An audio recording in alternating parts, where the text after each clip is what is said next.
Mucho gusto, mi nombre es Lester Eduardo Cálex, estudiante de la carrera de Derecho de la Universidad Nacional Autónoma de Honduras. En esta ocasión, en la clase de Derecho Laboral Especial, me toca explicar acerca de los artículos 1 y 2 del Código del Trabajo en lo que se refiere a las disposiciones generales. Si muy bien sabemos que el derecho al trabajo es un derecho inconcluso, ¿verdad? El derecho del trabajo solamente fija derechos y obligaciones mínimas de empleados y trabajadores. Estos derechos varían de forma progresiva según evolucionan los cambios sociales y el progreso crea nuevas necesidades. El derecho del trabajo no puede quedar sellado ni ser inmutable. El derecho tan solo es la vida escrita en forma de ley. El derecho y las leyes tan solo permiten a los trabajadores y los empleados cumplir felices con sus obligaciones, como el agua formando sus propios caudales y construyendo el futuro de nuestra sociedad.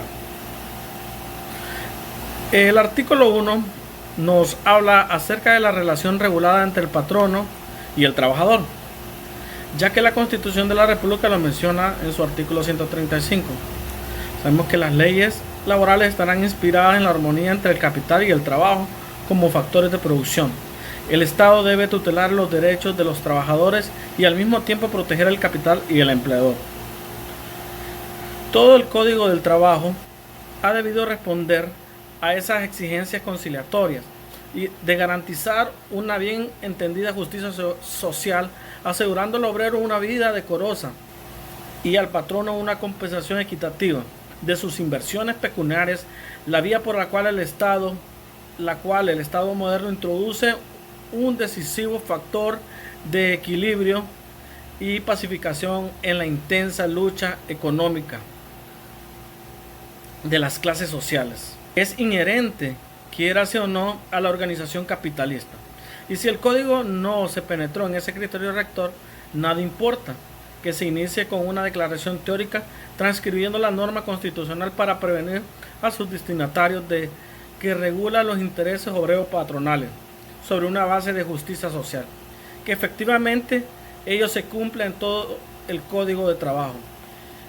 Esa cosa depende en forma exclusiva de cada una de las disposiciones. El artículo 2, como dicen, que todas las disposiciones del Código sean de orden público. Bueno, esta excepción es más objetiva, que este orden se traduce en la idea de que es inderogable por las manifestaciones de la voluntad privada. El mismo código establece las excepciones, ¿verdad? Sin embargo, hay preceptos con relación a los cuales la propia ley admite los invalida en el convenio de las partes. Así, la obligatoriedad de las remuneraciones del servicio extraordinario en una hipótesis especial será eficaz por el acuerdo conjunto de obreros y patronos. Obligan a todas las empresas, explotaciones o establecimientos, así como las personas naturales. Existen las siguientes excepciones, ¿verdad? En el artículo 12, en las excepciones, nos menciona que las explotaciones agrícolas o ganaderas que no ocupen permanentemente más de 10 trabajadores. Sin embargo, les serán aplicables disposiciones del título 4 de este código, capítulo 4, relativo a los salarios. Los empleadores públicos nacionales, departamentales y municipales están exentos. Las disposiciones del presente código declaren solo aplicables a determinadas personas o empresas. Estas son las excepciones que tenemos en lo que es el artículo 2, que dice que el Código del Trabajo, las disposiciones del Código son de orden público. Y como pudimos observar en el artículo 2 y en otras normativas de la misma ley, que no todas son de orden público, hay relación con el orden privado. Muchas gracias, esa fue mi participación. Hola a todos, mi nombre es Iber Díaz y pertenezco al grupo número 2 de la clase de Derecho Laboral Especial. Continuaré explicando los artículos 3 y 4 del Código de Trabajo hondureño. El artículo número 3 del Código de Trabajo regula el principio de la irrenunciabilidad. Este se refiere a que son nulos ipso iuri todos aquellos actos o estipulaciones que impliquen renuncia, disminución o tergiversación de los derechos que la Constitución, el mismo Código de Trabajo, sus reglamentos o las demás leyes de trabajo o provisión social que se otorgan a los trabajadores, aunque se expresen en un contrato o pacto cualquiera. Este principio es verdaderamente fundamental dentro del derecho del trabajo, ya que aunque se hayan establecido condiciones que lleguen a implicar la renuncia, la disminución o tergiversación de los derechos de un trabajador de un contrato u otro pacto, y aunque estos hayan sido aceptados por el mismo trabajador, nunca tendrán valor y se quedarán siempre sin ningún efecto, juicio o perjuicio del trabajador. Continuando con el artículo número 4 del Código de Trabajo, nos dice que el trabajador es toda persona natural que preste sus servicios personales, materiales o intelectuales a otra persona u otras personas naturales o jurídicas bajo una relación de dependencia o subordinación y en virtud de un contrato de trabajo. Cuando hablamos de la prestación de servicios personales, nos referimos a que estos pueden ser materiales o intelectuales como antes mencionados, y son todas aquellas actividades, labores o trabajo prestados directamente por una persona natural que se concreta en una obligación de hacer según se traten esfuerzos físicos o de aquellos en los que pueda predominar el intelecto, y que también genera una contraprestación en dinero. Y para que se pueda dar por configurado un contrato de trabajo, basta con la prestación de servicios, el vínculo de dependencia o subordinación, y cuando hablamos de este vínculo nos referimos a la relación de patrono y trabajador en una empresa, y por último el pago de una remuneración adecuada económica según la prestación que ofrezca el trabajador para la empresa. Y con esto concluye mi exposición. Muchas gracias por su atención. Buenas noches, compañero. Buenas noches, abogado. Mi nombre es Blanca Dugón, soy integrante del grupo número 2 y yo les voy a hablar del artículo 5 y del artículo 6 del Código de Trabajo. El artículo 5 habla sobre el patrono, que el patrono es toda persona natural o jurídica, particular o de derecho público que utiliza los servicios de uno o dos personas por medio de un contrato o relación de trabajo. Cuando nosotros hablamos de personas naturales nos referimos a contratistas, a programadores, a trabajadores independientes o comerciantes, etc. Y cuando hablamos de personas jurídicas nos referimos a la empresa privada como el molino harinero, la cervecería, la Pepsi, etc. Y derechos públicos nos estamos refiriendo a entes gubernamentales como las municipalidades, ENEO, Ondutel. Hoy les voy a hablar sobre de los representantes del patrono, que son los directores, los gerentes, los capitanes de barco y en general toda persona que en nombre de otra ejerza funciones de administración o dirección, y que a la vez estos les dan la facultad para que puedan dirigir al trabajador. Bueno, esta ha sido toda mi participación. Muchas gracias y buenas noches.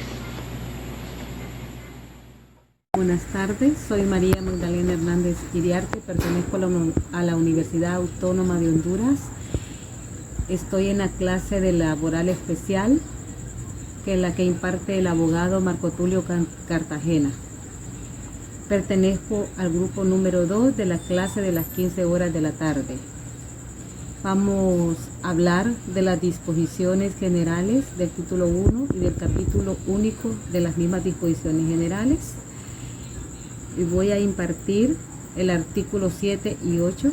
Vamos a empezar a hablar del artículo 7, donde dice que del intermediario, como toda persona natural y jurídica, particular o de derecho público, que contrata en nombre propio los servicios de uno o más trabajadores para que ejecuten algún trabajo en beneficio del patrono. Del artículo 7 del laboral se desprende que el contrato de trabajo es una convención bilateral, consensual, honorosa, principal, nominada y de tacto sucesivo, por lo cual un trabajador y un empleador se obligan recíprocamente a aquel a prestar servicios personales bajo dependencia y subordinación continuos, y a este entregar una contraprestación permanente continua en dinero.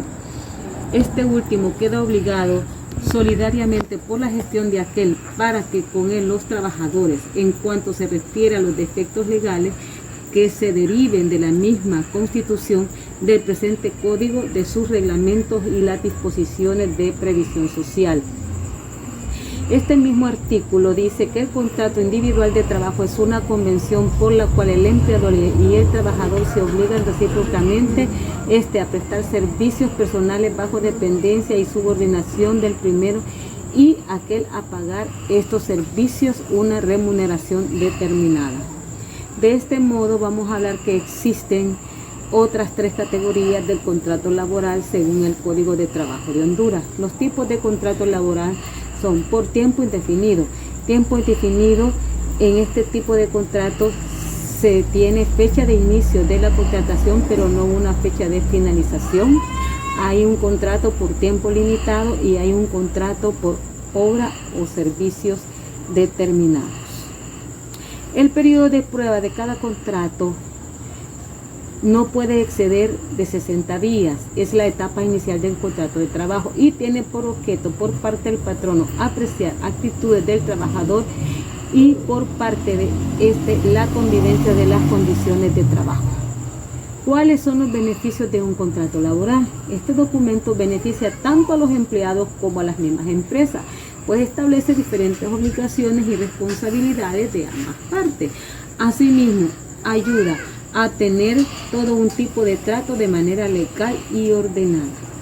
Continuamos con el artículo 8, donde dice que en caso de conflicto entre las leyes de trabajo de previsión social con la de cualquier otra índole, deben de predominar las primeras. No hay preeminencia en las leyes de previsión social y las de trabajo. Cuando dice que ya no hay preeminencia entre las leyes de seguridad y las de trabajo, nos deja bien claro lo que dice el artículo 9 del mismo Código de Trabajo. Contrato individual. El contrato individual de trabajo es el convenio con virtud del cual una persona se compromete para con otra u otras prestar sus servicios lícitos y personales bajo su dependencia por una remuneración fijada por el convenio de la ley, el contrato colectivo o la costumbre. Seguimos y con la especificación del orden público, porque son de orden público. El orden público es la situación de normal funcionamiento de las instituciones públicas y privadas, en las que las autoridades ejercen sus atribuciones propias y las personas ejercen pacíficamente sus derechos y libertades. Está estrechamente relacionado con el objeto de legitimidad, con el ejercicio del poder político y el consenso social. Desde el punto de vista del derecho civil, el orden público es el conjunto de principios jurídicos, políticos, morales y económicos obligatorios para conservar el orden social del pueblo en una época determinada. Continuamos con la ley del orden público. Es la ley que lleva una protección estatal inviolable, que la lleva porque el poder que gobierna la organización social estima conveniente, política, jurídica, que tal norma sea particularmente protegida para que actúe inflexiblemente. El orden público se refiere al Estado, a la cosa pública. En tal sentido fue diferido por Arium como el orden material y exterior, considerado como estado de hecho opuesto al desorden, como estado de paz opuesto al estado de perturbación. De este modo, en derecho privado, el orden público actúa como un límite de la autonomía de la voluntad, en virtud de la cual resaltan nulos los actos o contratos cuyo contenido sea contrario a los intereses colectivos de una comunidad, manifestados en principios y reglas de derecho. El concepto de orden público laboral significa incorporar a la Constitución Política de la República un conjunto de preceptos que contengan los principios esenciales de la materia, lo que se traduce en varias consecuencias favorables. La primera, su permanencia en el tiempo fijando claras reglas para todos los agentes sociales y económicos. La segunda, que que simples leyes comunes no pueden efectuar su validez y o permanencia. La tercera, que si leyes comunes afectan derechos garantizados, puede pedirse a su respecto su inaplicabilidad por causa de la constitucionalidad. Eso es todo. Hasta aquí concluimos. Buenas tardes, compañeros, abogados. Mi nombre es Marcelo Pineda, integrante del grupo número 2 de la clase laboral especial. En esta oportunidad abordaré el tema de lo que contempla el artículo número 9 sobre la revisión del contrato. Este artículo dice que todo contrato puede ser revisable cuando surjan imprevistos que alteren la normalidad económica, ¿verdad? Esto se refiere o hace referencia cuando un contrato de trabajo se trastoca lo que es el salario, ¿verdad? Estamos hablando de, para poner un ejemplo, un contrato de trabajo donde una persona sea contratada que va ganando X cantidad de dinero y empieza ganando, por decirlo así, 11.000 lempiras mensuales, y al pasar el año, pues esta persona le dicen que si quiere seguir trabajando le van a pagar, pero le van a pagar, es decir, el salario mínimo, ya no puede seguir ganando esa cantidad por X o Y razón, ¿verdad? Que la empresa ya no lo pueda pagar o por cualquier razón que ellos quieran justificar que no pueden pagarle esa cantidad. Bueno, sin embargo, la persona fue contratada y ofrecido un salario que ahora la empresa no quiere cumplir. Entonces, en este momento es donde la persona puede poner la denuncia y el Ministerio de Trabajo hará las inspecciones correspondientes, ¿verdad? El mismo artículo dice que esta solicitud se hará de conformidad con el artículo 71. Cabe destacar que el artículo 71 menciona sobre lo de las convenciones de trabajo, es decir, las convenciones colectivas o el convenio colectivo de trabajo. Este es un contrato que se firma entre la empresa, entre los sindicatos y la empresa. Es decir, que un sindicato, en base al poder que tiene y en representación de los empleados, firma lo que son salarios, jornadas de trabajo, beneficios como vacaciones, la capacitación profesional, etcétera. Asimismo, cabe mencionar que cuando interviene el Ministerio de Trabajo, estas colectividades pues no se tocan, simplemente se verifica lo que es la anomalía y se corresponde a la justicia determinar si corresponde o no una sanción para esta empresa. Bueno, asimismo voy a abordar el tema del artículo número 10, que de conformidad con este artículo, el Código del Trabajo prohíbe al patrono tomar represalias en contra de los trabajadores por motivo de que quieran ejercer sus derechos. Es decir, todas las garantías y los derechos que les otorga el Código, la Constitución primero, el Código del Trabajo y sus leyes, los reglamentos. Un ejemplo de esto podría ser que una persona es despedida de una empresa, o varias son despedidas de la empresa por querer montar un sindicato, por decirlo así. Alguien se da cuenta de que estas personas están formando el sindicato y lo primero que hace la empresa pues es despedirlos. Entonces, por este motivo, una empresa puede ser sancionada, ¿verdad? Si los trabajadores hacen valer su derecho y ponen la denuncia correspondiente. Eso es todo por mi parte. Les dejo con los compañeros que a continuación continuarán desarrollando el tema. Un saludo a todos. Mi nombre es Heidi Patricia Quintanilla Garza, estudiante de la asignatura de Derecho Laboral Especial con el abogado Marco Tulio Cartagena. Soy integrante del grupo número 2 y hoy les voy a hablar acerca de los artículos 13, 14 y 15 de nuestro Código de Trabajo. Comenzando con el artículo número 13, el cual nos indica que a nadie se le impedirá el libre tránsito por carreteras o caminos habilitados que conduzcan a los centros de trabajo, ni el transporte por ellos de mercaderías que se destinen a ser vendidas en esos lugares. Para explicarles un poco de lo que es este artículo, voy a hablar también del artículo 81 el 81 de nuestra Constitución de la República, el cual nos dice que todos los hondureños tenemos el derecho de circular libremente, salir, entrar y permanecer en el territorio nacional si así lo queremos. Por tanto, podemos desplazarnos por cualquier zona o lugar que sea necesario, siempre y cuando no sea para causar un daño o perjuicio a ese lugar. En otras palabras, tenemos la libertad de locomoción, la cual es un derecho fundamental en consideración a la libertad.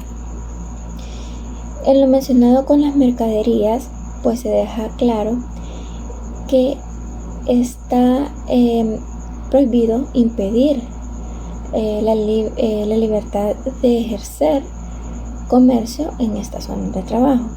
En el artículo número 14 nos dice que se prohíbe la libertad de ejercer el comercio en zonas de trabajo. No se cobrará por dicho ejercicio otras cuotas o impuestos que los fijados por las leyes. En este artículo se menciona la libertad de ejercer el comercio en las zonas de trabajo. Y como se menciona en el artículo 422 de nuestro Código de Comercio, los comerciantes deben de ejercer sus actividades de acuerdo con la ley, siempre y cuando no se perjudique al pueblo ni a la economía nacional. Sobre las cuotas e impuestos, es claro que ninguna persona o empresa deberá de cobrar una cantidad de dinero o cuota de este a los comerciantes, puesto que ya existen impuestos que están fijados por la ley. Por último, les hablaré del artículo número 15. El artículo número 15 nos dice que se prohíbe en la zona de trabajo la venta o introducción de bebidas o drogas embriagantes o estupefacientes, las lindes de gallos, los juegos de azar y el ejercicio de la prostitución. Es entendido que esta prohibición se limita a un radio de 3 kilómetros alrededor de cada centro de trabajo establecido fuera de las poblaciones, ya que en cuanto a estas últimas rigen las disposiciones de las leyes y reglamentos respectivos. Con este artículo pues tenemos claro que esas cosas son prohibidas en los lugares dentro y fuera de los trabajos. Esto ya que el consumo de alcohol y de otras drogas tiene una elevada prevalecencia en la sociedad en general y también entre la población trabajadora, repercutiendo sobre el medio laboral. ¿En qué sentido? Que si los trabajadores consumen drogas o alcohol antes de ingresar a sus labores, pueden producir accidentes laborales, incapacidades y disminución de la productividad, por lo que se valora la necesidad de una política en el medio laboral encaminada a prevenir o minimizar los riesgos laborales derivados del consumo de estas sustancias. Gracias. Hola, soy Jessica Romero, estudiante de la carrera de Derecho. Yo continuaré con lo que es el análisis de los artículos 16, 17 y 18 de nuestro Código de Trabajo. El artículo 16 hace referencia a lo que es el idioma español, es decir, su uso obligatorio. Este artículo prohíbe lo que es el idioma extranjero dentro de las instalaciones de trabajo, es decir, en las empresas o industrias que pues tengan su personal laborando. Es decir, que se prohíbe que se lleven a cabo o que se den órdenes, instrucciones, avisos, así también como volantes o comunicados en otro idioma que no sea el español. En este mismo artículo también se contempla lo que es que las personas que tienen cargo de dirección, es decir, aquellas personas que vigilan o controlan lo que son las labores, tienen que hablar el idioma español. Puede ser que si una persona del extranjero tiene el cargo de inspeccionar o de vigilar a los trabajadores, pues tiene que tener como requisito, ¿verdad?, hablar lo que es nuestro idioma.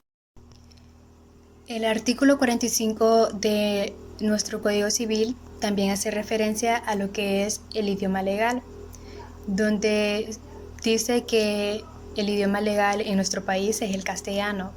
Por lo tanto, pues las oficinas o entidades públicas no podrán usar otro idioma en sus actos, incluso libros.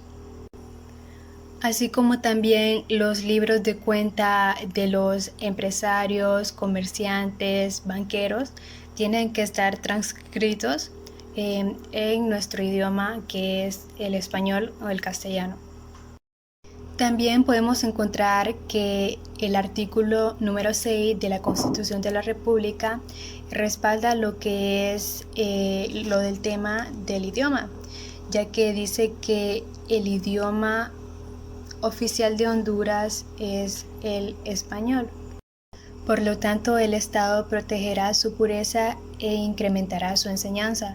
Es decir, que es necesario y muy importante que a los niños y a los jóvenes se les inculque más lo que es nuestro idioma, porque muchas veces se le toma más importancia a lo que son los idiomas extranjeros, como ser el inglés. Muchas escuelas lo que les interesa es que los niños aprendan inglés y dejan a un lado lo que es pues nuestro idioma. En el artículo número 17 encontramos lo que es el principio de gratuidad de los actos y actuaciones. Es decir, que este principio exime lo que es el pago de impuestos de papel, sellado y timbres para todos aquellos documentos y actuaciones que se transmiten ante las autoridades de trabajo. Es decir, que los servicios de los funcionarios ante los particulares, digamos los trabajadores, pues deben ser meramente gratuitos. Un ejemplo de ello sería acudir a la Secretaría de Trabajo y solicitar un cálculo de prestaciones, y esto pues la Secretaría tiene que realizarlo gratuitamente. El trabajador o trabajadores no tienen que dar nada a cambio. El artículo 18 hace referencia a la jerarquía normativa suplesoria. En este artículo pues podemos apreciar que los casos que no estén previstos pues en el Código de Trabajo o en sus reglamentos o demás leyes, pues se tiene que resolver en otros términos. Es decir, que si el código no dispone de preceptos importantes para llevar a cabo una solución de un conflicto, pues se deben acudir a lo que son otros términos. En primer término, pues serían los principios generales del trabajo, como ser el principio protector, el principio de irrenunciabilidad, el de continuidad de la relación de trabajo, condición más beneficiosa o igualdad de trato. Es decir, que a través de principios como los que acabo de mencionar, se puede llevar a cabo un caso que posiblemente podamos encontrar solución de pues en algún principio o algunos principios de el derecho de trabajo. Y pues si no podemos resolver el conflicto a través de lo que es el primer término, pues posiblemente lo podamos resolver a través de lo que es el segundo término, que encierra lo que es la equidad, es decir, dar a cada quien lo suyo, buscar una solución donde ambas partes se vean beneficiadas. Y si no, pues también podría ser a través de la costumbre, que estas pues son reglas derivadas de la sociedad que ya llevan establecidas pues un tiempo largo, ya que estas reglas se transforman muchas veces en lo que es derecho positivo, porque la sociedad las desarrolla o las practican seguidamente, pues se reconoce como una obligatoriedad. Y también tenemos como tercer punto de este segundo término lo que es los usos locales, que esto sencillamente sirve para complementar la voluntad de las partes. Y pues si no podemos remediar el conflicto, ya sea con el primer o segundo término, pues nos queda un tercer término, ¿verdad? Que son las disposiciones contenidas en los convenios y recomendaciones de la OIT, es decir, la Organización Internacional del Trabajo, los principios del derecho común, y también se puede solucionar por medio de la jurisprudencia y la doctrina. La jurisprudencia juega un papel muy importante dentro del derecho laboral, ya que es aquel conjunto de decisiones y sentencias que crean una pauta para solucionar problemas semejantes o parecidos. Entonces, si se quiere resolver un caso en materia de derecho laboral y se encuentra un caso similar a ese, pues se puede aplicar la misma sentencia para el actual caso. Eso se da en muchas legislaciones y es algo que ha ayudado para pues, poder agilizar los procedimientos o actuaciones judiciales o administrativos.